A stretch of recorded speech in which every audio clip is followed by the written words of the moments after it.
கதை முடிஞ்சு போச்சு. ஈசான மூலையில லேசான பள்ளி சத்தம் மாமன் பேர சொல்லி பேசுது.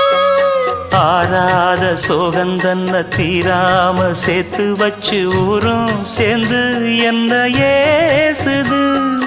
மாமா மாமா உன்னத்தானே எண்ணி நானும் நாளும் தவித்தேனே.